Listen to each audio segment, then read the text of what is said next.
Hello everyone. Today I'm here to explain you the chapter 14 of class 12th chemistry that is biomolecules. और अभी तक हमने कुछ चीज़ें पढ़ ली हैं कार्बोहाइड्रेट्स के बारे में, कार्बोहाइड्रेट्स के क्लासिफिकेशन के बारे में, वो कौन कौन से होते हैं, मोनोसेक्राइड, डाइसेक्राइड, पॉलीसेक्राइड, ये सब मेरे चैनल पढ़ा हुआ है, आप एक बार देख सकते हैं अगर आप नए हैं और नहीं देखे हैं तो। और अगर आपने देखा है तो अच्छी बात है और रिवाइज करके एक बार फिर से स्टार्ट करते हैं इसको। और फिर हमने पढ़ा था, फिर हम ग्लूकोज पे आए थे मोनोसेक्राइड में। मोनोसेक्राइड उसको डिफरेंट क्लासिफिकेशन था, क्यों क्लासीफाई किए थे, उसके नंबर ऑफ कार्बन के बेसिस पे क्लासीफाई किए थे, उसे फंक्शनल ग्रुप जो है एल्डिहाइड है, कीटोन है, उसके बेसिस पे क्लासीफाई किए थे। तो उस तरह से एल्डोट्रायोस, कीटोट्रायोस, इस तरह से हमने क्लासिफिकेशन देखा था। उसके बाद हम कुछ इम्पॉर्टेंट मोनोसेक्राइड के बारे में पढ़ना स्टार्ट कर दिए हैं, जिसमें से पहला सबसे इम्पॉर्टेंट जो मोनोसेक्राइड है वो ग्लूकोज है। तो ग्लूकोज के बारे में हमने पढ़ा था कि कैसे उसका प्रिपरेशन होता है। या तो हम शुक्रोज लेते हैं, शुक्रोज को डाइल्यूट हाइड्रोक्लोरिक एसिड या sulphu alcoholic solution of sulphuric acid में हीट करते हैं या बॉईल करते हैं, तो वहाँ पे हाइड्रोलिसिस होता है और फिर हमें इक्वल अमाउंट में शुक्रोज एंड फ्रक्टोज मिलते हैं, या तो स्टार्च की हाइड्रोलिसिस करके। अब हम कुछ ऐसी प्रॉपर्टीज़ ग्लूकोज की पढ़ेंगे जिससे हमें पता चलेगा उसके नेचर के बारे में, उसके स्ट्रक्चर के बारे में, उसकी प्रॉपर्टीज़, केमिकल फिजिकल प्रॉपर्टी, ये सब हम उसके बारे में जानेंगे। तो let's start. Glucose is an aldohexose. Glucose क्या है? एक एल्डोहेक्सोज है। एल्डोहेक्सोज क्यों है? एल्डोहेक्सोज मतलब कि उसमें पहले तो फंक्शनल ग्रुप वो जो है वो एल्डिहाइडिक ग्रुप है, इसलिए एल्डो। और हेक्सोज यानी कि उसमें 6 कार्बन कंपाउंड है, उसमें 6 कार्बन पाए जाते हैं। ऑल्सो नोन एज डेक्सट्रोज, इसे डेक्सट्रोज भी कहते हैं। डेक्सट्रोज क्यों कहते हैं? देखिए, दो टर्म्स होते हैं, कौन से? Dextrose and laevo. Dextro and laevo. Optical activity एक टर्म होता है। ऑप्टिकल एक्टिविटी क्या होती है? ऑप्टिकल एक्टिविटी ऑप्टिकल एक्टिविटी क्या होती है? देखिए, जैसे कि हम जानते हैं लाइट है, लाइट हमारा इलेक्ट्रोमैग्नेटिक वेव होता है। इलेक्ट्रोमैग्नेटिक वेव का क्या मतलब होता है कि उसमें इलेक्ट्रिक फील्ड और मैग्नेटिक फील्ड प्रोपागेट करती है वेव के प्रोपागेशन के दौरान। जैसे अगर हम देखते हैं यहाँ पे एक फिगर बना हुआ है, अगर ये येलो वाला जो है अगर इलेक्ट्रिक फील्ड होगा और ये हमारा ब्लू वाला जो है वो मैग्नेटिक फील्ड है, तो ये जो ऑरेंज वाला होगा ये डायरेक्शन ऑफ वेव प्रोपागेशन होगा। तो हमारा जो लाइट है उसमें प्रोपागेशन 3 डायरेक्शन में होता है, एक्स वाई जेड में। तो एक पोलराइजिंग फिल्टर होता है, इसे कहते हैं निकोल प्रिज्म या पोलराइजिंग फिल्टर। एक प्रिज्म था, उसे निकोल ने बनाया था, एक साइंटिस्ट का नाम है। और एक पोलराइजिंग फिल्टर होता है। पोलराइजिंग फिल्टर क्या करता है कि जो लाइट की तीनों डायरेक्शन में नेचर है उसको केवल एक डायरेक्शन में कर देता है, किसी एक प्लेन में कर देता है। जैसे यहाँ पे ये वाला प्लेन आप देख सकते हैं, इस वाले प्लेन में केवल लाइट प्रोपागेट कर रही है। तो एक प्लेन में जब प्रोपागेट करेंगे तो उसे हम कहेंगे plane polarised light, PPL, plane polarised light, इसे कहते हैं प्लेन पोलराइज्ड लाइट। तो जैसे आप देख सकते हैं इसमें एक अनपोलराइज्ड लाइट है, मतलब वो हर डायरेक्शन में उसका प्रोपागेशन हो रहा है, और एक है प्लेन पोलराइज्ड लाइट, एक किसी एक प्लेन में उसका प्रोपागेशन होता है। तो ऑप्टिकल एक्टिविटी क्या होती है कि जैसे अगर हमारा प्लेन पोलराइज्ड लाइट है, इसको हम किसी ऐसे सॉल्यूशन से पास करें जो ऑप्टिकली एक्टिव है। ऑप्टिकली एक्टिव होने का क्या मतलब है कि अगर वो प्लेन पोलराइज्ड लाइट एक प्लेन में जा रही है तो अगर उसका डायरेक्शन बदल जाता है, जैसे कि हम दिखाते हैं। तो डेक्स्ट्रो रोटेटरी का क्या मतलब होता है और लीवो रोटेटरी का क्या मतलब, फिर से समझाते हैं आपको, एक बार समझाते हैं आपको। देखिए, एक होता है प्लेन पोलराइज लाइट, जैसे हमने दिखाया कि लाइट हर डायरेक्शन में था, फिर एक डायरेक्शन में एक पोलराइजिंग फिल्म के बाद पास हुआ। तो अगर मान लीजिए वेव हमारा इस तरह से प्रोपागेट कर रहा है एक डायरेक्शन में, तो इसको हम ऐसे भी दिखा सकते हैं, एरो से, जस्ट एरो से हम इसको दिखा देते हैं समझने के लिए और क्लियर डायग्राम के लिए। इस तरह से मान लीजिए ये वेव हमारा प्रोपागेट कर रहा है, ठीक है। और इसको हम किसी एक सॉल्यूशन से पास किए और उस सॉल्यूशन को हम कह रहे हैं कि इसमें ऑप्टिकल एक्टिविटी है। इस सॉल्यूशन में ऑप्टिकल एक्टिविटी है। मान लीजिए हमारा कोई सॉल्यूशन है, इसमें ऑप्टिकल एक्टिविटी है। तो ऑप्टिकल एक्टिविटी होने का क्या मतलब है कि जो प्लेन पोलराइज लाइट है हमारी, इसको ये सॉल्यूशन जो है इसको क्या करेगा, टर्न कर देगा, मतलब जो हमारी ये लाइट है इसको किसी एक डायरेक्शन में टर्न कर देगा, या तो इसको इस डायरेक्शन में टर्न कर दिया राइट हैंड साइड में, या तो इस डायरेक्शन में टर्न कर देगा लेफ्ट हैंड साइड में। अगर इसको ये राइट हैंड साइड में किसी थीटा एंगल से रोटेट कर दे रहा है तो वो कंपाउंड, ये वाला जो कंपाउंड होगा हमारा, जो हमारा सोल्यूशन होगा, ये कहलाएगा डेक्स्ट्रो रोटेटरी। क्या कहलाएगा? Dextro rotatory.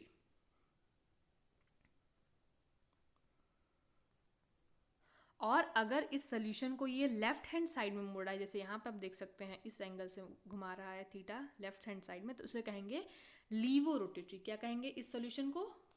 लीवो रोटेटरी।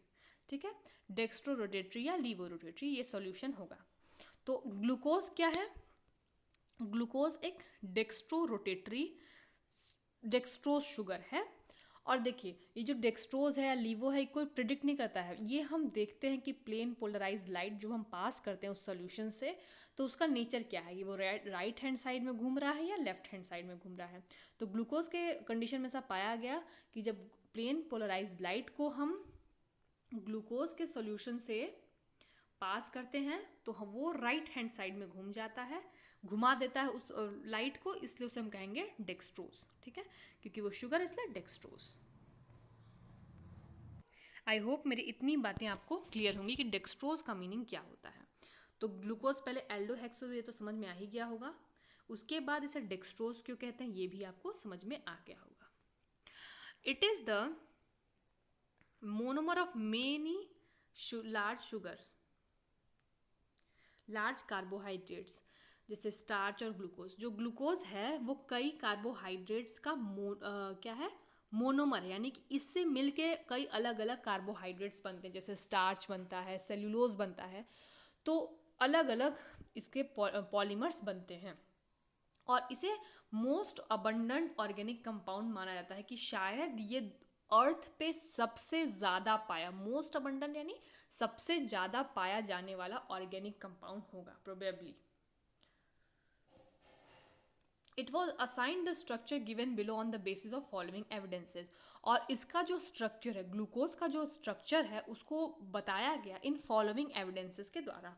अब फॉलोइंग एविडेंसेस क्या है? पहला एविडेंस ये है कि इसका मॉलिक्यूलर फार्मूला एनालिसिस करने के बाद, उसका पता करने के बाद पता चला कि उसका मॉलिक्यूलर फार्मूला जो है वो C6H12O6 है।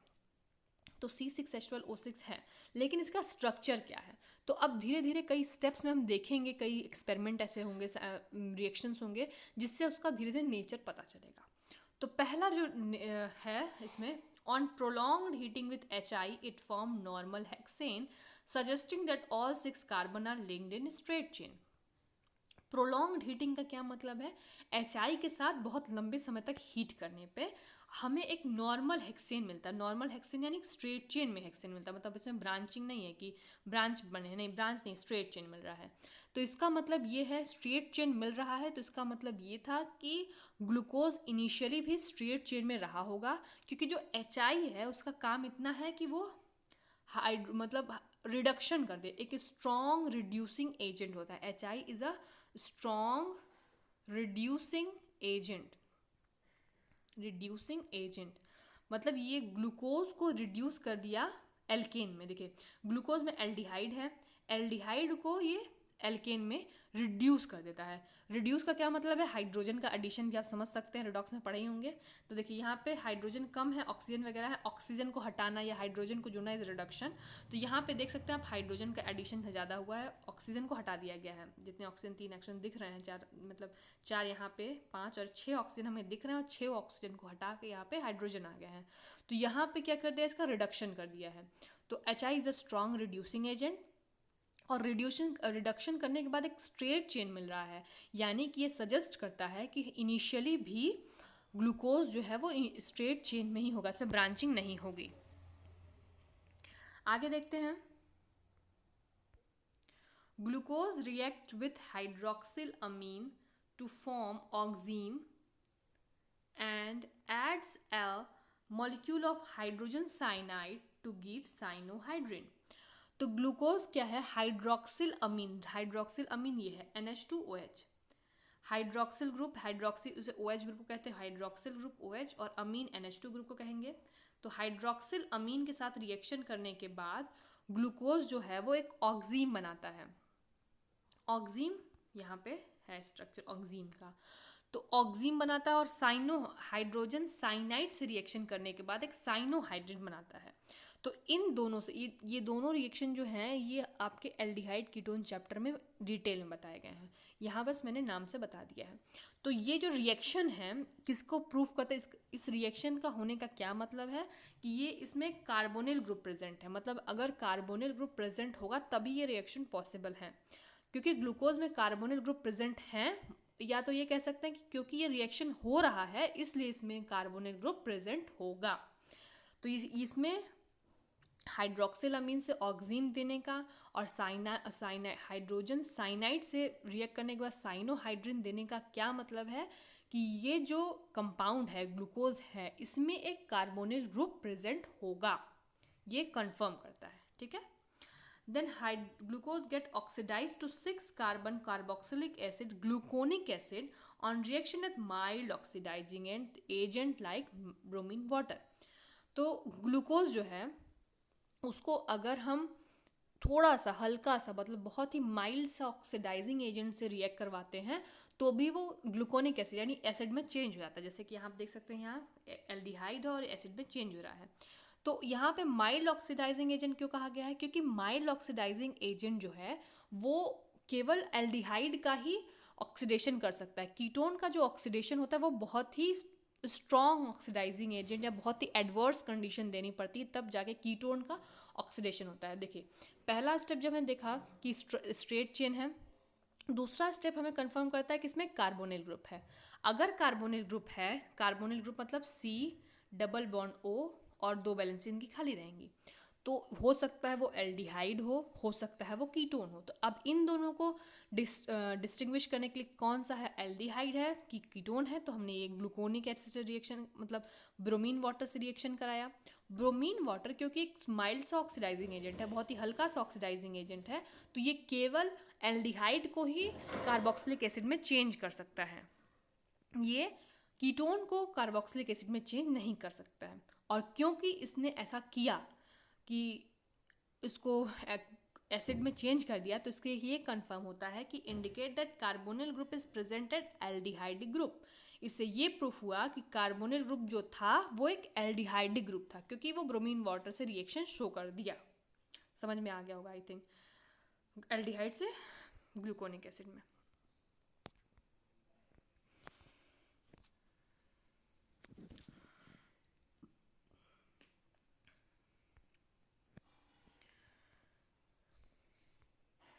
फिर पांचवा स्टेप क्या हुआ कि पांचवें स्टेप में देखा गया कि एसिटाइलेशन किया गया, ग्लूकोज का एसिटाइलेशन किया गया with the acetic anhydride, acetyl group जोड़ा गया, एसिटाइल ग्रुप जोड़ा गया एसिटिक एनहाइड्राइड की मदद से, which confirm and glucose penta acetate मतलब उस एनहाइड्राइड से रिएक्शन करने के बाद ग्लूकोज पेंटा एसिटेट बना जो कंफर्म करता है प्रेजेंस ऑफ 5 OH ग्रुप। इसमें 5 OH ग्रुप है, ये कंफर्म करता है। क्यों? क्योंकि जो OH ग्रुप है उसी से एसिटिक एनहाइड्राइड रिएक्ट कर रहा होगा और उसके बाद हमारा एसिटेट बना रहा होगा। Since it exist as stable compound, क्योंकि एक स्टेबल कंपाउंड में बना है इसलिए 5 OH group should be attach to different carbon atom. क्योंकि जो हमारा पेंटा एसिटेट बन रहा है वो एक स्टेबल है, अगर एक ही कार्बन पे 2 OH होते तो अनस्टेबल होते हैं, और क्योंकि यहाँ पे एक स्टेबल कंपाउंड पाया जा रहा है इसलिए ये हम कंफर्म करते हैं कि एक कार्बन पे एक ही OH ग्रुप रहा होगा, तभी यहाँ पे स्टेबल पेंटा एसिटेट मिल रहा है। ठीक है, तो एसिटिक एनहाइड्राइड से रिएक्शन करने के बाद यहाँ पे 5 OH ग्रुप का कंफर्मेशन हो जाता है, और क्योंकि ये स्टेबल है यानी कि 5 OH ग्रुप डिफरेंट कार्बन पे अटैच होंगे। और छठवां क्या किया गया कि on oxidation with nitric acid, nitric acid भी एक स्ट्रॉन्ग ऑक्सीडाइजिंग एजेंट है, glucose as well as gluconic acid, तो नाइट्रिक एसिड के रिएक्शन करने के बाद glucose as well as gluconic acid both yield a di carboxylic acid saccharic acid. तो nitric acid के बाद रिडक्शन, तो जब हम ऑक्सीडेशन कराते हैं नाइट्रिक एसिड के साथ, तो ग्लूकोज और ग्लूकोनिक एसिड दोनों ही डाई कार्बोक्सिलिक एसिड में चेंज हो जाते हैं, जिससे ये प्रूफ होता है कि इसमें अल्कोहलिक ग्रुप जो है प्राइमरी अल्कोहलिक ग्रुप था, क्योंकि प्राइमरी अल्कोहलिक ग्रुप होगा तो भी तभी ऑक्सीडेशन से उसका यहाँ पे एसिड बन जाएगा। ठीक है, अगर प्राइमरी नहीं सेकेंडरी होता तो क्या बनता, कीटोन बनता,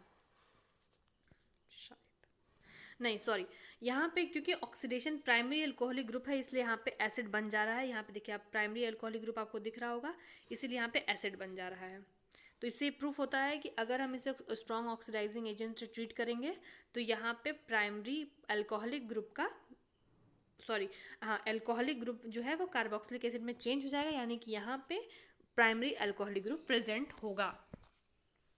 The exact spatial arrangement of different OH group was given by Fisher after studying many properties. जो स्ट्रेट चेन स्ट्रक्चर था वो दिया गया था किससे, एक फिशर नाम के साइंटिस्ट ने, उन्होंने कई और प्रॉपर्टीज पढ़ के समझ के ये स्ट्रेट चेन स्ट्रक्चर दिया था। The exact spatial arrangement of different OH group were assigned by Fisher after studying many other properties. तो एग्जैक्ट जो स्पेशल अरेंजमेंट था, पहले कहा गया कि पांचों OH ग्रुप जो हैं वो अलग अलग कार्बन पे हैं, तो उसका एग्जैक्ट स्ट्रक्चर क्या होगा स्पेस में या स्पेशल अरेंजमेंट क्या होगा, ये फिशर नाम के साइंटिस्ट ने बताया था कई अदर प्रॉपर्टीज़ पढ़ने के बाद। Its configuration is correctly represented in figure as 1। तो फिगर 1 में ग्लूकोज की एग्जैक्ट कॉन्फ़िगरेशन दी गई है, जैसे आप देख सकते हैं। देखिए अब मैं इसको थोड़ा सा एक्सप्लेन करने की कोशिश करती हूँ फिगर को। तो अगर आप देखें इस ग्लूकोज में एक तरफ देख रहे हैं यहाँ पे OH है, एक तरफ यहाँ OH है, कि यहाँ OH है, कि यहाँ OH है, और एक ऐसा है।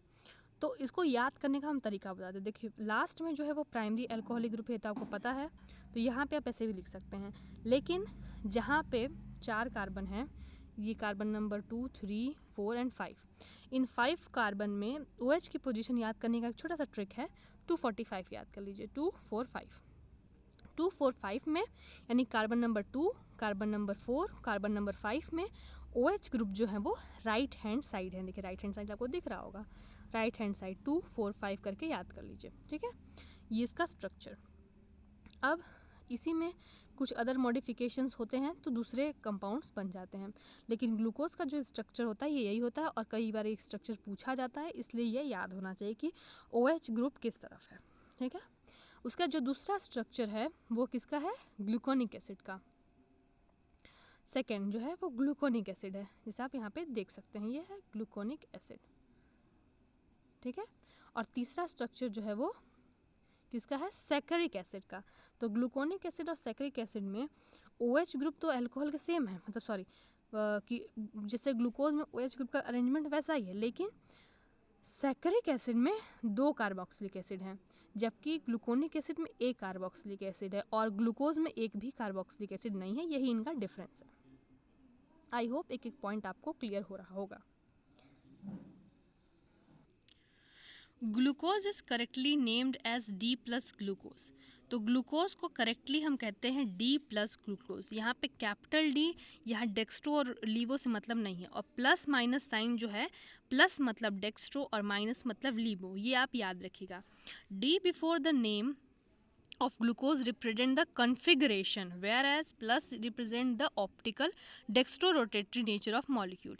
यहाँ जो कैपिटल D है उसके कॉन्फ़िगरेशन के बारे में बता रहा है। कॉन्फ़िगरेशन यानी कि OH ग्रुप किधर है, इधर है, अगर राइट हैंड साइड में है तो OH ग्रुप क्या होगा, D, कैपिटल D। अगर लेफ्ट हैंड साइड में होगा तो स्मॉल d। तो यहाँ पे हमने देखा ग्लूकोज में दोनों तरफ से, तो कौन से वाले से हम कंसिडर करेंगे ये भी हम देखते हैं।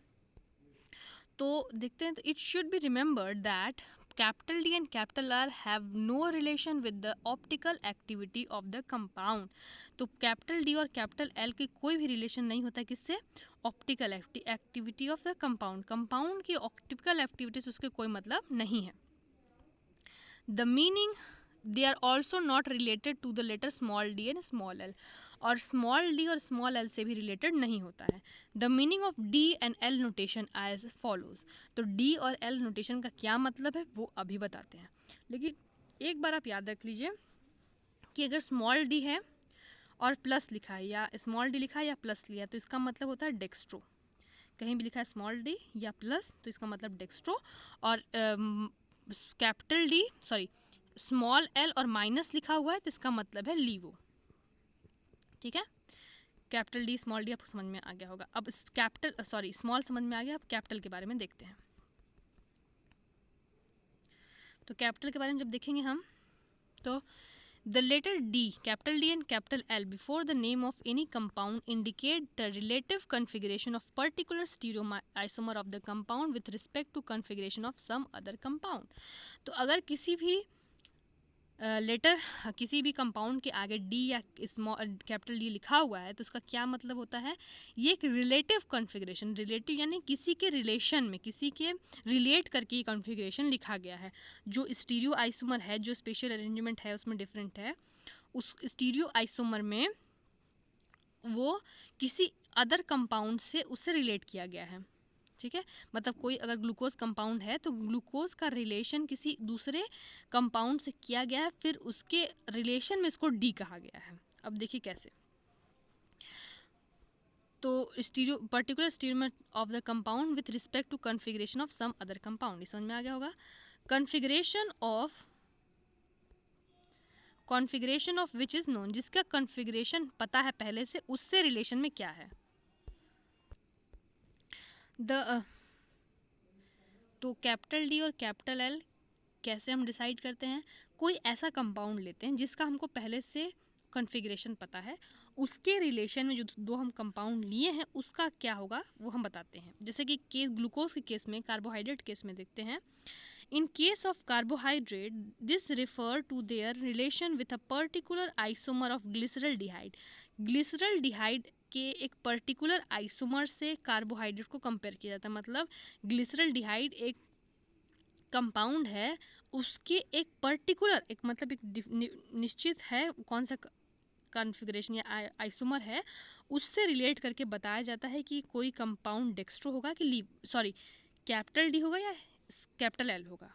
Glyceraldehyde contains one asymmetric carbon and exist in two enantiomeric form as shown below। तो ग्लिसरल्डिहाइड में एक ही अनसिमेट्रिक कार्बन होता है, एसिमेट्रिक कार्बन होता है, और वो दो एनेंशियोमेरिक फॉर्म में आता है। हम देखते हैं क्या है ग्लिसरल्डिहाइड, उसका कैसा रिलेशन है। जैसा आप देख सकते हैं यहाँ पे ये ग्लिसरल्डिहाइड का स्ट्रक्चर है। तो यहाँ पे ये कार्बन है, कार्बन पे 4 ग्रुप लगे हुए हैं, एक CHO, OH, CH2OH और H। तो ये क्या है, कायरल कार्बन या एसिमेट्रिक कार्बन है। तो अब देखा जाए कि एक प्लस लिखा है ग्लिसरल्डिहाइड और एक माइनस माइनस ग्लिसरल्डिहाइड है। तो क्या है कि the plus isomer of glyceraldehyde has capital D configuration. जो प्लस आइसोमर है उसमें कैपिटल डी कॉन्फ़िगरेशन है, इसको कैपिटल डी कॉन्फ़िगरेशन कहा गया है। It means that when its structure formula is written on paper following the specific conventions which you will study in higher classes, the OH group lies in the right hand side in the structure। तो इसका क्या मतलब है plus का, या मतलब D का configuration क्या मतलब है कि अगर इसका स्ट्रक्चर किसी पेपर पे लिखा गया, जो भी स्पेसिफिक नोटेशंस होते हैं उसको फॉलो करके, तो इसमें जो OH ग्रुप होगा वो राइट हैंड साइड में आएगा। जैसे कि आप यहाँ पे देख सकते हैं, यहाँ पे OH group right hand side है, तो इसको कहेंगे हम कैपिटल डी आइसोमर, इसको कहेंगे कैपिटल डी, राइट। तो OH group lies on right hand side in the structure. All those compound which can be chemically correlated with D plus isomer of glyceraldehyde are said to have D configuration। तो हर वो compound जो कि chemically capital D plus isomer से related होते हैं या उसकी तरह होते हैं, उनका कन्फिग्रेशन होता है, यानी कि उसके कार्बन में राइट हैंड साइड में OH ग्रुप होता है, तो उसे हम +D कॉन्फ़िगरेशन कहते हैं। देखिए जैसे कि यहाँ पे तो एक कार्बन है, तो आपने डिसाइड कर लिया कि राइट हैंड साइड में है कि लेफ्ट हैंड साइड में है। लेकिन अगर मान लीजिए कि 2-3 कार्बन है और तीनों कार्बन पे OH ग्रुप है, जैसे कि ग्लूकोज के केस में था, ग्लूकोज का स्ट्रक्चर से हमने बना दिया था पहले। इसमें 6 कार्बन होते हैं, यहाँ पे CH2OH ग्रुप रहेगा, यहाँ CHO ग्रुप रहेगा, एक OH इधर था, 245 याद कीजिए, 2, 4 और 5। तो तीनों जगह OH group right hand side में था, एक जगह लेफ्ट हैंड साइड में था। तो किस वाले OH को हम कंसिडर करेंगे, ये भी हमको पता होना चाहिए। है तो चारों में, यहाँ पे तो एक है तो हम कह दें कि राइट हैंड साइड में इसलिए D है, लेकिन और सब कंपाउंड जरूरी थोड़ी कि उसमें भी एक ही रहे, और ग्लूकोज में तो आपने देखा 3-4 हैं। तो उस हिसाब से कैसे हम कौन से वाले कार्बन का OH ग्रुप कंसिडर करेंगे, ये देखना है हमको। उसके पहले ये देख लेते हैं कि D तो समझ में आ गया कि जो राइट हैंड साइड में होगा वैसा ही उसमें D होगा। And whereas those which can be correlated with L minus isomer of glyceraldehyde are said to have L configuration। और जो दूसरे कंपाउंड जो L माइनस, यानी कि यहाँ पे देख सकते हैं, यहाँ लेफ्ट हैंड साइड में है इसलिए ये L है, तो जो D से रिलेटेड है उसे हम D कहेंगे, मतलब जो D की तरह है, और जो L की तरह है उसे L कहेंगे। L minus isomer OH group is on left hand side, तो L माइनस में OH ग्रुप किस साइड होता है, लेफ्ट हैंड साइड में होता है। ठीक है, ये तो मैंने बता ही दिया, as you can see in the structure. For assigning the configuration of monosaccharide, it is the lowest asymmetric carbon as shown below which is compared. तो हम यहाँ पे क्या कंपेयर करते हैं, लोएस्ट एसिमेट्रिक कार्बन, यानी कि सबसे नीचे वाला कार्बन। यहाँ से देखिए ऊपर से नीचे जा रहे हैं, तो लोएस्ट एसिमेट्रिक कार्बन, सबसे नीचे वाला एसिमेट्रिक कार्बन, यानी ग्लूकोज के ग्लिसरल्डिहाइड के केस में एसिमेट्रिक कार्बन ये है, देखिए लोएस्ट है, एक ही है। लेकिन यहाँ ग्लूकोज में 4 कार्बन थे एसिमेट्रिक, जिन पे मतलब डिफरेंट ग्रुप लगे थे। तो लोएस्ट एसिमेट्रिक यानी सबसे नीचे वाला, देखिए ये है लोएस्ट एसिमेट्रिक कार्बन। तो हम यहाँ पे कंपेयर किस कार्बन से करते हैं, हर कार्बन से नहीं करते हैं, केवल अंतिम वाले यानी लोएस्ट वाले कार्बन से कंपेयर करते हैं। तो it is the lowest asymmetric carbon which is compared. समझ में आ गया होगा, मतलब नीचे वाले कार्बन से कंपेयर करते हैं, सारे कार्बन से हमको मतलब नहीं है।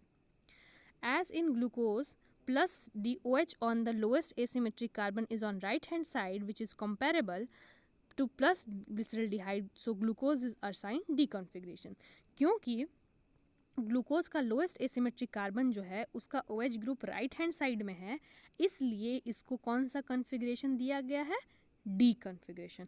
आई होप मैंने इतनी बातें आपको क्लियर कर दी होंगी, समझ में आ गया होगा क्यों D कहते हैं कैपिटल D, क्यों स्मॉल d। अगर यहीं पे राइट हैंड साइड ना होकर लेफ्ट हैंड साइड में होता तो उसको हम L ग्लूकोज कहते हैं, लेकिन ग्लूकोज में ऐसा देखा गया कि उसका कॉन्फ़िगरेशन जो है वो D साइड में, मतलब राइट हैंड साइड में, इसलिए D कहा गया। Okay, other asymmetric carbon atom of glucose are not considered for this comparison। और दूसरे जो कार्बन है जैसे ये मतलब सॉरी ऐसे नहीं बता सकते, हाँ देखिए ये कार्बन है, यहाँ पे एक छोटा सा ये कार्बन है, ये कार्बन है, तीनों कार्बन है, जो अदर कार्बन है उस कंपैरिजन के लिए उसको हम नहीं कंसिडर करते हैं, केवल लोएस्ट एसिमेट्रिक कार्बन को ही कंसिडर करते हैं। Also the structure of glucose and glyceraldehyde is written in a way that most oxidized carbon is at the top।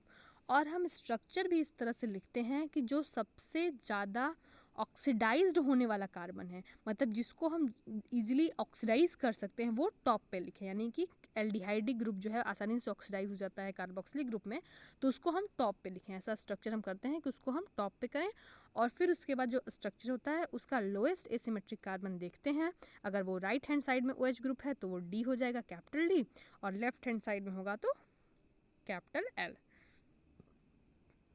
I hope each and every point will be clear to you।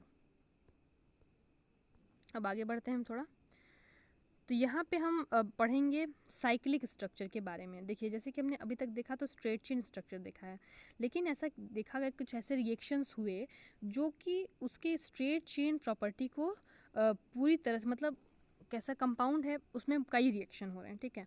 तो कुछ reaction जो थे उन्होंने दिखाए कि straight chain है, लेकिन कुछ ऐसे भी रिएक्शंस पॉसिबल थे जो स्ट्रेट चेन होने के बाद उसको हम डिफाइन नहीं कर पा रहे थे, मतलब अगर वो केवल स्ट्रेट चेन होता तो वो रिएक्शन शायद उसमें पॉसिबल नहीं होते। लेकिन केमिकली कुछ ऐसे रिएक्शंस हुए जिससे हमें पता चला कि मतलब लग रहा था कि ये केवल स्ट्रेट चेन नहीं हो सकता है कि रिंग बना रहा हो, क्योंकि ऐसे रिएक्शन कर रहा हो जो रिंग वाले कंपाउंड देते हैं। तो अब क्या देखते हैं, वो साइक्लिक स्ट्रक्चर के बारे में पढ़ना है ग्लूकोज के। The structure one of glucose explain most of its property. जो पहला स्ट्रक्चर में पढ़ा, जिसमें कि हम फिर से एक बार बना दें ताकि आपको अच्छे से याद हो जाए। कई बार बनाने से क्या होता है, याद हो जाता है। 4 कार्बन थे, सबसे पहले टॉप पे क्या रहेगा, मोस्ट ऑक्सीडाइज्ड ग्रुप यानी एल्डिहाइड। फिर उसके बाद डिफरेंट OH ग्रुप हम असाइन करते हैं। तो 2 4 5 तो आपको याद ही होगा, मैंने याद कराया अभी। 2 4 5 यानी कि 2 वाले पे राइट हैंड साइड में होगा, 4 वाले पे राइट हैंड साइड में होगा OH, और 5 वाले में राइट हैंड साइड होगा। तो ये 3 वाले में लेफ्ट हैंड साइड होगा, और लास्ट में CH2OH लिख देंगे, और H जहाँ जहाँ नहीं भरे वहाँ पे H लिख देंगे। तो ये हो गया स्ट्रक्चर ग्लूकोज का। तो जितना हमने पढ़ा, स्ट्रेट चेन पॉलीमर पढ़ा, स्ट्रेट चेन वाला पढ़ा, तो वो most of the properties, glucose की मैक्सिमम प्रॉपर्टी या मोस्ट ऑफ प्रॉपर्टी को एक्सप्लेन करती है। लेकिन but the following reaction and fact could not be explain by this structure. लेकिन जो फॉलोइंग एक्सपेरिमेंट या फॉलोइंग रिएक्शंस थे वो उस स्ट्रेट चेन स्ट्रक्चर से पॉसिबल नहीं हो रहे थे। क्या थे वो, देखते हैं। तो कुछ ऐसी प्रॉपर्टीज़ हैं जो उसके स्ट्रेट चेन मतलब केवल स्ट्रेट चेन नहीं प्रूव करता है। तो आगे देखते हैं कौन कौन सा है। Despite having aldehydic group, the glucose does not give शिफ्ट test and does not form hydrogen sulphide addition product with NaHSO4। तो क्योंकि इसमें एल्डिहाइडिक ग्रुप था, तो एल्डिहाइडिक ग्रुप के रिएक्शंस भी देने चाहिए। जैसे कुछ शिफ्ट टेस्ट होता है, एक एल्डिहाइडिक ग्रुप का रिएजेंट होता है। ये आप किस में पढ़ेंगे, एल्डिहाइड ग्रुप में, एल्डिहाइड कीटोन चैप्टर में डिटेल में पढ़ेंगे। तो हमने बोला कि कुछ प्रॉपर्टीज़ तो शो कर रहा था, एक्सप्लेन कर रहा था स्ट्रेट चेन, लेकिन कुछ प्रॉपर्टीज़ नहीं एक्सप्लेन कर पाता। जिसमें पहली प्रॉपर्टी ये थी कि एल्डिहाइडिक ग्रुप होने के बाद भी ग्लूकोज जो है शिफ्ट टेस्ट नहीं दे रहा था। शिफ्ट टेस्ट एक डाई होता है, उससे रिएजेंट होता है, मतलब एल्डिहाइड होगा तो वो रिएजेंट टेस्ट देगा।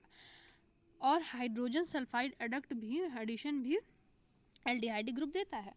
तो ये दोनों रिएक्शन वो नहीं दे रहा था। तो इससे क्या हुआ कि मतलब फ्री एल्डिहाइडिक ग्रुप शायद नहीं था उसमें, ग्लूकोज में। The pentacetate of glucose does not react with hydroxylamine indicating the absence of free CHO group।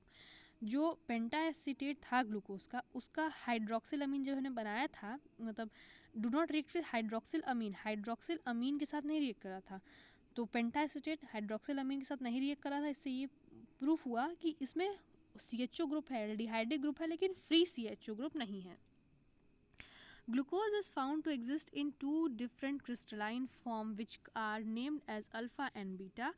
तो ग्लूकोज जो है वो 2 क्रिस्टलाइन फॉर्म में मिला था, मतलब पाया गया कि 2 क्रिस्टलाइन फॉर्म में वो एग्जिस्ट करता है। 2 फॉर्म होते हैं उसको, कौन से, alpha and beta. Alpha form of glucose have melting point 419 kelvin. तो अल्फा फॉर्म का जो मेल्टिंग पॉइंट है वो 419 केल्विन है, और 419 Kelvin and obtained by crystallization from concentrated solution on glucose at 303 Kelvin। और 303 Kelvin पे इसका क्रिस्टलाइजेशन होता है और फिर उसको ऑब्टेन किया गया था। लेकिन जो दूसरा फॉर्म था ग्लूकोज का, बीटा फॉर्म का जो मेल्टिंग पॉइंट है वो क्या है, 423, मतलब बहुत ज़्यादा है मेल्टिंग पॉइंट, 423 Kelvin है, and obtain by crystallisation from the hot and concentrated saturated aqueous solution है 371 Kelvin। और 371 Kelvin पे इसका क्रिस्टलाइजेशन हो रहा था। तो ग्लूकोज तो एक ही था, लेकिन ये 2 फॉर्म क्यों है, क्रिस्टलाइन मतलब किसी के मेल्टिंग पॉइंट अलग है और किसी के ज़्यादा है, किसी कम है, ये क्यों है। तो हो ना हो कि इस ग्लूकोज के भी 2 स्ट्रक्चर थे, मतलब एक तो स्ट्रेट चेन था और उसमें भी कुछ कॉन्फ़िगरेशन में चेंजेस थे। अब क्या थे चेंजेस, क्यों ऐसा हो रहा था कि वो एल्डिहाइडिक ग्रुप होते हुए भी ये रिएक्शन नहीं दे रहा था, हाइड्रोजन सल्फाइड एडिशन नहीं दे रहा था, सिर्फ टेस्ट नहीं दे रहा था, और पेंटाएसिटेट उसका हाइड्रोक्सिलामीन के साथ रिएक्शन नहीं कर रहा था, क्यों ऐसा हो रहा था। तो ये एक्सप्लेन जो है स्ट्रेट चेन से नहीं हो पाया था। तो उसके लिए क्या हाइपोथेसिस दी गई होगी या क्या समझा गया हो, आगे हम देखते हैं। This behavior could not be explained by the open chain structure of glucose। तो ये जो बिहेवियर था कि पेंटाएसिटेट उसका हाइड्रोक्सिलामीन रिएक्शन नहीं दे रहा था, हाइड्रोजन सल्फाइड एडिशन ये सब नहीं दे रहा था, तो इससे स्ट्रेट चेन से एक्सप्लेन नहीं हो पा रहा था. It was proposed that one of the OH group में add to the CHO group. तो ये प्रपोज किया गया, ये बताया गया, प्रपोज किया गया कि एक OH ग्रुप जो था वो एल्डिहाइड ग्रुप से हो सकता है ऐड हो गया हो.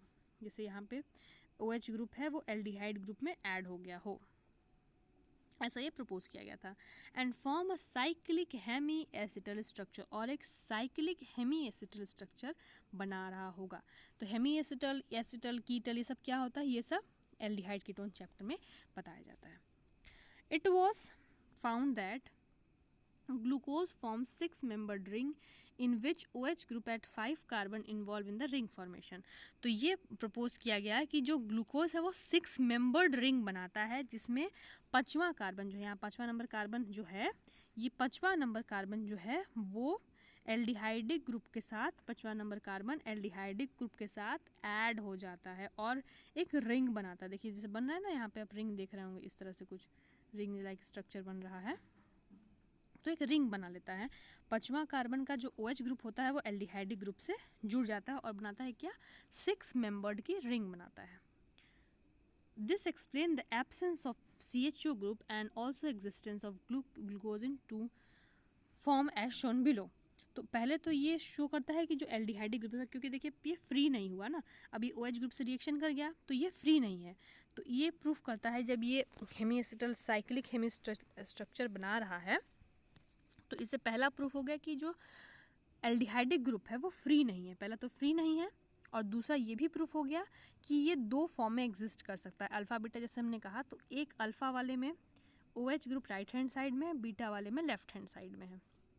तो अल्फा और बीटा 2 फॉर्म जो जिसके डिफरेंट मेल्टिंग पॉइंट थे, वो ये एक्सप्लेन कर देता है कि 2 फॉर्म क्यों थे, क्योंकि एक के OH अलग था, दूसरा का OH अलग था दूसरे डायरेक्शन में, जिससे वजह से उनका थोड़ा कॉन्फ़िगरेशन या फिर जो मेल्टिंग पॉइंट था वो डिफरेंट हो गया था. ठीक है, तो हमारे 2 प्रॉपर्टी प्रूफ हो गए कि इसमें एल्डिहाइडिक ग्रुप है लेकिन फ्री नहीं है, और दूसरा OH ग्रुप जो है वो 2 अरेंजमेंट दे रहा है, इसलिए हमें 2 फॉर्म मिल रहा था. These 2 cyclic form exist in equilibrium with open structure. और जो दोनों साइक्लिक फॉर्म है ये ओपन फॉर्म के साथ एक इक्विलिब्रियम बनाए रहती है, मतलब कि साइक्लिक फॉर्म ओपन फॉर्म में चेंज होगा, ओपन फॉर्म साइक्लिक फॉर्म में चेंज होगा, और ऐसा होता रहेगा. पहला अगर ओपन रहेगा फिर वो ओपन वाला क्या करेगा, ओपन का OH ग्रुप एल्डिहाइड वाले से रिएक्शन करके सर्कल मतलब चेन बना लेगा, फिर चेन टूट के फिर स्ट्रेट बना लेगा. इस तरह से वो दोनों आपस में इक्विलिब्रियम में बने रहते हैं. The two cyclic hemiacetal form the glucose. The 2 cyclic hemiacetal form of glucose differ only at configuration of hydroxyl group at carbon number 1. तो जो हमने देखा कि दोनों जो थे हमारे OH ग्रुप का डिफरेंस जो हो रहा था वो कार्बन नंबर 1 पे ही हो रहा था. जैसे यहाँ कार्बन नंबर 1 है तो OH इस साइड है और दूसरे साइड है OH.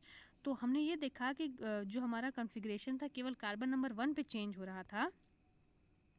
तो 2 cyclic hemiacetal form the glucose different only in configuration of hydroxyl group at carbon number 1 called anomeric carbon. और जो कार्बन नंबर 1 है इसको एनोमेरिक कार्बन हम कहते हैं, क्योंकि वहाँ पे जो 2 ग्रुप था वो डिफरेंट था. Carbon aldehyde carbon before crystal, उसे एनोमेरिक क्यों कहते हैं कि वो वही वाला कार्बन है जो एनोमेरिक कार्बन जो पहले एल्डिहाइडिक ग्रुप बनाया था. जैसे पहला वाला कार्बन क्या था, एल्डिहाइडिक ग्रुप बनाया था स्ट्रेट चेन में, लेकिन बाद में वो साइक्लाइजेशन के बाद वो साइकिल में आ जाता है, तो उसे कहते हैं एनोमेरिक कार्बन, जो पहले तो स्ट्रेट चेन था बाद में वो साइकिल में आ गया था. सच अ आइसोमर एनोमेरिक कार्बन क्या था, वो वाला कार्बन जो एल्डिहाइड ग्रुप पहले था बाद में क्रिस्टल साइक्लाइजेशन हो गया था उसका. Such an isomer that is alpha form and beta form और कॉल्ड एनोमर्स. क्योंकि एनोमेरिक कार्बन था, एनोमेरिक कार्बन एक बार फिर से बताते शायद नहीं समझ में आया हो. एनोमेरिक कार्बन उस कार्बन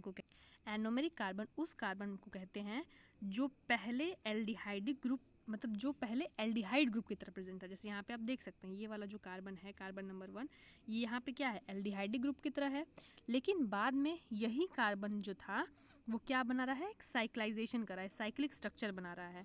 तो इसीलिए इस कार्बन को हम कहते हैं एनोमेरिक कार्बन। एनोमेरिक कार्बन क्या समझ में आया होगा कि पहले साइक्लाइजेशन के पहले वो एल्डिहाइडिक ग्रुप था और उसी कार्बन से साइक्लाइजेशन हुआ है, इसलिए उस कार्बन को हम क्या कह रहे हैं, anomeric carbon. I hope clear होगा एनोमेरिक कार्बन। तो ये लाइन एक बार फिर से देखते हैं। The two cyclic hemiacetal form of glucose differ only in the configuration of hydroxyl group at C1, that is anomeric carbon। तो जो दो डिफरेंट स्ट्रक्चर बन रहे थे साइक्लिक वाले हेमिएसिटल वाले, उसमें केवल C1 कार्बन पे, कार्बन नंबर 1 पे ही जो OH ग्रुप का पोजीशन था वो डिफरेंट था। इसलिए such isomers alpha and beta form are called anomers. क्योंकि एनोमेरिक कार्बन पे कॉन्फ़िगरेशन डिफरेंट था, इसलिए इन्हें हम अल्फा बीटा फॉर्म को एनोमर्स कहते हैं। The 6 membered cyclic structure of glucose called pyranose structure. जो 6 मेंबर स्ट्रक्चर बना था उसे हम कहते हैं pyranose structure in analogy with pyran. Pyran देखिए कंपाउंड है। पायरान का स्ट्रक्चर ऐसा है कि इसमें 6 मेंबर का है और 6 मेंबर में एक मेंबर पे क्या है, OH है, ऑक्सीजन है। इसी तरह देखा है ग्लूकोज में भी ऐसा ही कुछ स्ट्रक्चर पाया जाता है, जिसमें देखिए 6 मेंबर है, 1 2 3 4 5 और एक 6 मेंबर रिंग है, लेकिन इसमें एक OH ग्रुप पा रहा है। तो इसी एनालॉगी से, मतलब पैरान के एनालॉगी से, पैरान की तरह ही दिखने वाला स्ट्रक्चर बन रहा है, इसलिए से हम कहते हैं pyranose structure alpha beta form को।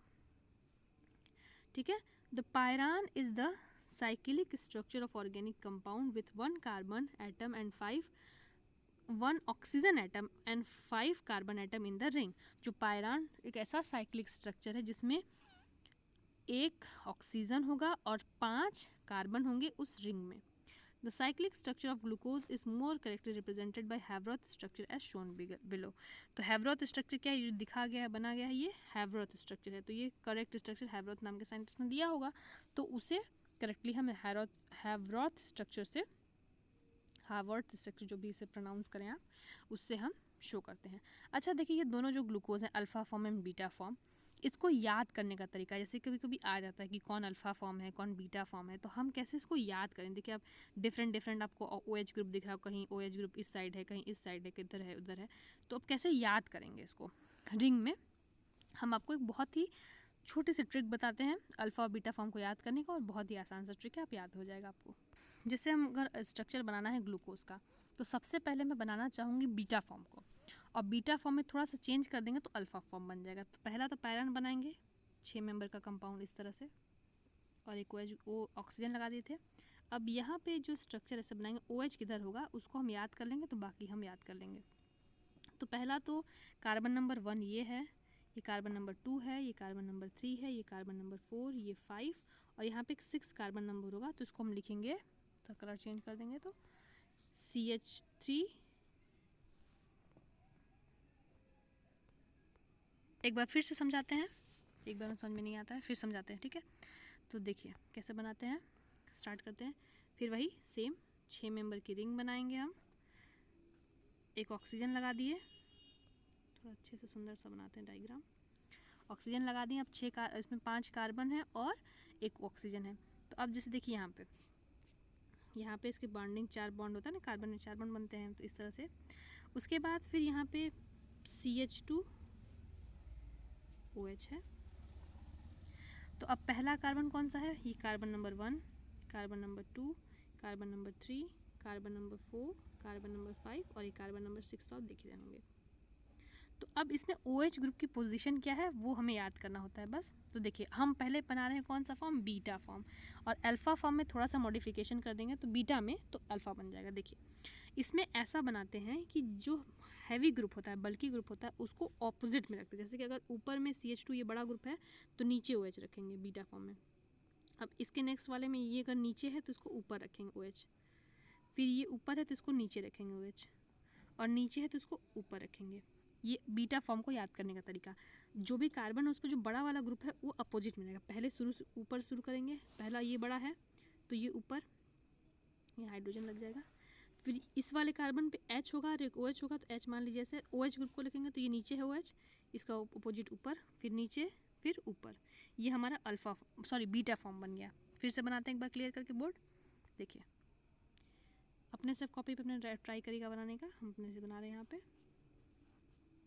इसको बस याद करने का तरीका है, कभी कभी पूछ लेता है तो आसान हो जाएगा याद करना। देखिए जैसे बन गया यहाँ पे एक, तो इस कार्बन से जुड़ा हुआ है, कार्बन का ही बॉन्ड है, अलग नहीं है कुछ, 3 4 5। तो अगर हम ऊपर वाले पे CH2OH लिख देते हैं यहाँ पे CH2OH, तो यहाँ पे नीचे OH होगा, फिर यहाँ पे ऊपर OH होगा, फिर यहाँ नीचे OH होगा और यहाँ पे ऊपर OH होगा। ये हमारा बन जाएगा बीटा फॉर्म। अब अल्फ़ा फॉर्म बनाने के लिए क्या करना होगा कि बस एक थोड़ी सी मॉडिफिकेशन करने होंगे कि ये जो OH ग्रुप है सब कुछ ऐसे ही बनेगा, लेकिन जो ये वाला OH ग्रुप है इसको अगर हम नीचे लिख देते हैं, यहाँ पे लिख देते हैं, तो ये हो जाएगा अल्फ़ा फॉर्म। इस वाले OH ग्रुप को, यानी पहले वाले कार्बन के OH ग्रुप को अगर हम नीचे लिख देते हैं, ऊपर लिखा है तो बीटा फॉर्म, नीचे लिख देते हैं तो अल्फ़ा फॉर्म बन जाएगा। कैसे दिखते हैं, एक बार हम लिख ही देते हैं। तो यहाँ पे इरेज कर देते हैं इसको OH को, और फिर हम अगर इसे नीचे लिख देंगे तो हमारा कौन सा ये फॉर्म हो जाएगा, OH, ये हो जाएगा अल्फ़ा फॉर्म। तब ये बीटा नहीं होगा, ये हो जाएगा अल्फ़ा फॉर्म। बस पोजीशन कार्बन नंबर 1 पे OH ग्रुप की डिफरेंस थी, एक ऊपर था एक नीचे था, तो जो ऊपर वाला था वो था हमारा बीटा और जो नीचे वाला होगा वो अल्फ़ा। तो आई होप ये स्ट्रक्चर बहुत ही क्लियर हो जाएगा आपको। एक बार फिर से अपने NCERT से देखिएगा कि आप सही बना रहे हैं गलत बना रहे हैं, फिर से इसको बना के प्रैक्टिस करें, क्योंकि कभी कभी क्वेश्चन पूछ देता है अल्फ़ा फॉर्म और बीटा फॉर्म में। एक बार NCERT से भी देख लेते हैं। देखिए यहाँ पे अल्फ़ा फॉर्म बीटा फॉर्म दिया हुआ है। अल्फ़ा फॉर्म देखिए यहाँ CH2OH ऊपर है, फिर नीचे ऊपर नीचे, और नीचे रहेगा तो अल्फ़ा, नीचे है सॉरी ऊपर है तो नीचे ऊपर, फिर यहाँ पे एक बार देख लेते हैं, नीचे है फिर यहाँ ऊपर है तो बीटा फॉर्म। तो ये आपको याद हो गया होगा। अब इस ऐसे करके मेरा ग्लूकोज ख़त्म हो गया। एक दूसरा मोनोमर है फ्रुक्टोज, उसको भी इसी लेक्चर में हम पढ़ लेते हैं ताकि आसानी से हो जाए। उसके बाद फिर नेक्स्ट लेक्चर में, क्योंकि ज़्यादा वीडियो लंबा नहीं करेंगे, नेक्स्ट लेक्चर में हम डाइसेक्राइड के बारे में पढ़ेंगे। तो ग्लूकोज और फ्रुक्टोज के स्ट्रक्चर मैंने बता दिया है, और आप कम से कम 2 या 3 बार खुद से बना के इन दोनों की स्ट्रक्चर प्रैक्टिस करेंगे, अल्फ़ा फॉर्म बीटा फॉर्म की। जब फ्रुक्टोज को बता देंगे तो फ्रुक्टोज की प्रैक्टिस करेंगे। अब आते हैं फ्रुक्टोज के बारे में। फ्रुक्टोज और ग्लूकोज का स्ट्रक्चर मतलब केमिकल फार्मूला जो था वो सेम ही था, C6H12O6 था, लेकिन इसमें कुछ स्ट्रक्चरल डिफरेंसेस थे। अब क्या थे हम देखते हैं। Fructose is an important ketohexose. Ketohexose का मतलब कि यहाँ पे कीटोनिक ग्रुप है, कीटोन ग्रुप है, वहाँ पे एल्डिहाइडिक था, यहाँ पे कीटोन ग्रुप है। और हेक्सोज का मतलब यहाँ नहीं कि 6 कार्बन कंपाउंड है। It is obtained along with glucose by hydrolysis of disaccharide sucrose. जब सुक्रोज की डाइसेक्राइड मतलब सुक्रोज की हाइड्रोलिसिस कर रहे थे तो उसमें एक प्रोडक्ट था ग्लूकोज और दूसरा प्रोडक्ट कौन सा था, fructose. It is a natural monosaccharide found in fruit, honey and vegetables. और एक ऐसा नेचुरल मोनोसेक्राइड है जो कि फ्रूट्स में, हनी और वेजिटेबल में पाया जाता है। In pure form it is use as sweetener. ये प्योर फॉर्म में मतलब फ्रुक्टोज को प्योरीफाई यानी एकदम प्योर रहे तो उस प्योर फॉर्म में इसको एक स्वीटनर यानी मिठास के लिए, किसी चीज़ में मीठापन लाने के लिए यूज़ किया जाता है। इट इज़ एन इम्पॉर्टेंट कीटोहेक्सोज, और एक इम्पॉर्टेंट कीटोहेक्सोज है।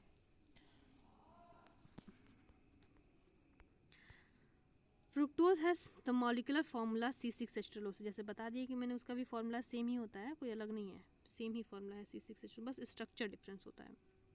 And the basis of this reaction, और उसके जो रिएक्शन कर रहा था, it was found to contain a ketonic functional group, और पाया गया कि उसमें कीटोनिक फंक्शनल ग्रुप है एट कार्बन नंबर 2, और वो भी कार्बन नंबर 2 पे कीटोनिक फंक्शनल ग्रुप पाया गया। और 6 कार्बन जो है स्ट्रेट चेन में, इन केस ऑफ ग्लूकोज, जैसे कि स्ट्रेट चेन में ग्लूकोज का था वैसे ही फ्रुक्टोज में भी स्ट्रेट चेन होता है। Belongs to the D series and laevo rotative. वहाँ पे ग्लूकोज हमने देखा था कि डी सीरीज़ का भी था और प्लस ग्लूकोज था, जबकि यहाँ पे ये डी सीरीज़ का है और माइनस है। डी क्या रिप्रेजेंट करता है, कॉन्फ़िगरेशन, और माइनस क्या रिप्रेजेंट करता है, ऑप्टिकल एक्टिविटी। जैसे कि आप डी पे देखिए, लोएस्ट एसिमेट्रिक कार्बन किधर साइड में है, राइट हैंड साइड में है, इसीलिए ये क्या होगा, कैपिटल डी फॉर्म। और इसका प्लेन पोलराइज लाइट को ये लेफ्ट हैंड साइड में रोटेट करता होगा, इसलिए ये माइनस है, लीवो रोटेटरी है कंपाउंड। समझ में आ गया होगा। Belong to D series and is levorotatory, और डी सीरीज का है और लीवो रोटेटरी है, याद रखिएगा। Compound it is appropriately written as D minus fructose, क्योंकि कैपिटल डी तो कॉन्फ़िगरेशन दिखाता है, ये कॉन्फ़िगरेशन, और उसके बाद माइनस उसका नेचर है लीवर रोटेटरी वाला। Its open structure is as shown, और इसका ओपन स्ट्रक्चर ऐसे दिखाया गया है, कैसे इधर दिखाया आप देख सकते हैं, यहाँ पे इसका ओपन स्ट्रक्चर है फ्रुक्टोज का, ठीक है। It also exist in 2 cyclic form, जैसे ग्लूकोज 2 फॉर्म में था वैसे फ्रुक्टोज भी 2 साइक्लिक फॉर्म में एग्जिस्ट करता है।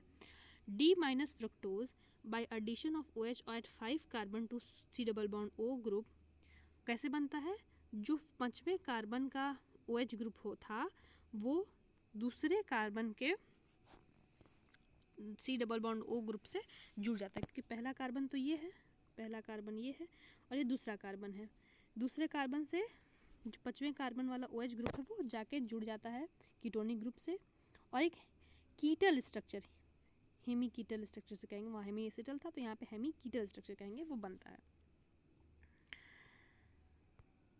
The ring thus formed as a 5 membered ring, और जो रिंग बनी है वो एक 5 मेंबर्ड रिंग थी, क्योंकि यहाँ पे 2 CHO 2 कार्बन बाहर निकल गया, जैसे ये बाहर निकला और वहाँ पे एक बार 2 बाहर निकल गया, जबकि हमने उसमें देखा था कि इसमें ग्लूकोज में एक ही कार्बन बाहर निकला था, तो यहाँ पे कार्बन 2 बाहर निकल गए, तो बचे कितने कार्बन, 1 2 3 4 कार्बन और एक ऑक्सीजन, यानी कि 5 मेंबर की रिंग बन रही है, ठीक है। वहाँ पे 6 मेंबर की रिंग बन रही थी।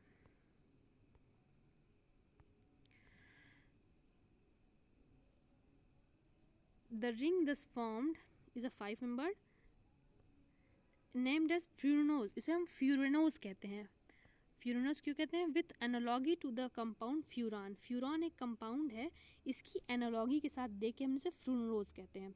उसमें क्या है ऐसा, फ्यूरान में क्या है कि कैसा साइक्लिक कंपाउंड जिसमें एक ऑक्सीजन है और 4 कार्बन है और 5 मेंबर की रिंग बनाता है फ्यूरान, तो इसे फ्यूरेनोज कहते हैं।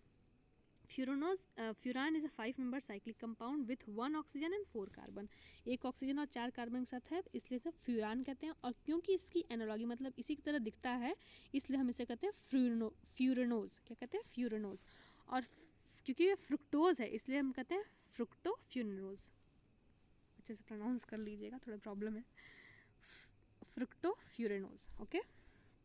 और इसका स्ट्रक्चर आप देख ही रहे होंगे, दिख ही रहा है आसानी से, बहुत ही क्लियर कट दिख रहा है, यहाँ पे ये स्ट्रक्चर है।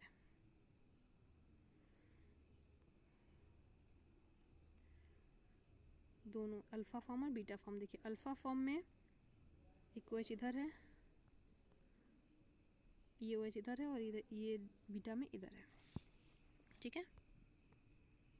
The cyclic structure of 2 anomers of fructose are represented by Haworth, इसको हम हैवरॉथ स्ट्रक्चर कहते हैं। तो दोनों स्ट्रक्चर जो हैवरॉथ स्ट्रक्चर दिखाया गया साइक्लिक स्ट्रक्चर वो इस तरह है, देखिए यहाँ पे स्ट्रक्चर है फ्रुक्टोज का,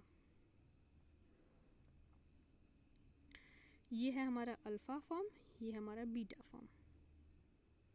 इसमें भी देखिए वैसा ही जैसे मैंने ग्लूकोज का बताया था वैसा ही आप याद कर सकते हैं। पहले बीटा याद कर लीजिए, 5 कार्बन में सबसे बड़ा ग्रुप ऊपर, तो दूसरे वाले पे नीचे, तीसरे वाले फिर ऊपर, फिर दूसरे वाले नीचे, बड़ा ग्रुप देखना है, मतलब OH और CH2H में कौन बड़ा है, ये वाला बड़ा है, ठीक है। उसी तरह फिर से बताते हैं, ऐसे याद करने का तरीका है थोड़ा सा, मतलब याद ऐसे रहेगा, भूलेगा नहीं आपको, स्ट्रक्चर देखना। तो बीटा फॉर्म पहले याद करें तो बड़ा वाला ग्रुप जो है यानी कि CH2H वाला बड़ा ग्रुप है इन दोनों कंपैरिजन में, इसलिए ऊपर, तो दूसरा वाला कहाँ होगा, नीचे, फिर तीसरा वाला फिर ऊपर होगा, चौथा वाला फिर क्या हो जाएगा, नीचे, ऊपर नीचे ऊपर नीचे, इस तरह अल्फा बीटा फॉर्म में। अल्फा फॉर्म में क्या हो जाएगा कि यही जो है पहला ऊपर रहेगा, दूसरा नीचे, तीसरा फिर ऊपर और चौथा भी ऊपर हो जाएगा। पहले कार्बन पे कॉन्फ़िगरेशन चेंज होता है अल्फा फॉर्म और बीटा फॉर्म में। देखिए पहला कार्बन, सॉरी दूसरे कार्बन में, फ्रक्टोज में दूसरे कार्बन पे और ग्लूकोज में पहले कार्बन पे, तो दूसरे कार्बन पे OH ऊपर है तो यहाँ पे नीचे हो जाएगा। बस यही है स्ट्रक्चर। आप एक बार फिर से अपने से बना के एक बार NCERT से देख लीजिएगा, फिर दोबारा अपने से बिना देखे बना के प्रैक्टिस करेंगे, तब आपको ये स्ट्रक्चर याद हो जाएगा। अभी यहाँ पे मेरा ग्लूकोज एंड फ्रक्टोज कंप्लीट होता है, तो ये वीडियो की लेंथ ज़्यादा नहीं मैं बढ़ाऊंगी, इतना आप तब तक पढ़ लीजिएगा, और नेक्स्ट वीडियो जब मैं डाइसेक्राइड का बनाऊंगी उसको पढ़ने से पहले इनका स्ट्रक्चर अच्छे से करिएगा, क्योंकि अब इनके स्ट्रक्चर का भी यूज़ हमें होगा, डाइसेक्राइड बनाते हुए, पॉलीसेक्राइड बनाते हुए इनके स्ट्रक्चर का यूज़ होगा। तो फिर नेक्स्ट वीडियो में हम डाइसेक्राइड और पॉलीसेक्राइड पढ़ेंगे, और फिर आगे हम प्रोटीन पढ़ेंगे। तो देखेंगे वीडियो का लेंथ कितना होता है। वैसे इसमें अब यहीं पे रुकती हूँ और फिर नेक्स्ट वीडियो का इंतज़ार करिएगा और पूरा अच्छे से जितना पढ़ाया गया सब कुछ अच्छे से रिवाइज़ करिएगा और जो जो स्ट्रक्चर बनाए गए हैं सारे स्ट्रक्चर को एक बार कॉपी पे अपने से लिख लीजिएगा अपनी ईमानदारी से, कोई कहे या ना कहे अपनी ईमानदारी से एक बार लिख लेंगे तो एग्ज़ाम में अगर आ गया स्ट्रक्चर तो आपको बताने में आसानी होगी। ठीक है, थैंक यू फॉर वॉचिंग। और अगर वीडियो अच्छी लगे तो लाइक ज़रूर करिएगा और अपने दोस्तों के साथ शेयर करिएगा ताकि उनको भी ये सब छोटे छोटे ट्रिक्स और ये समझ में आए चैप्टर। ठीक है, थैंक यू सो मच।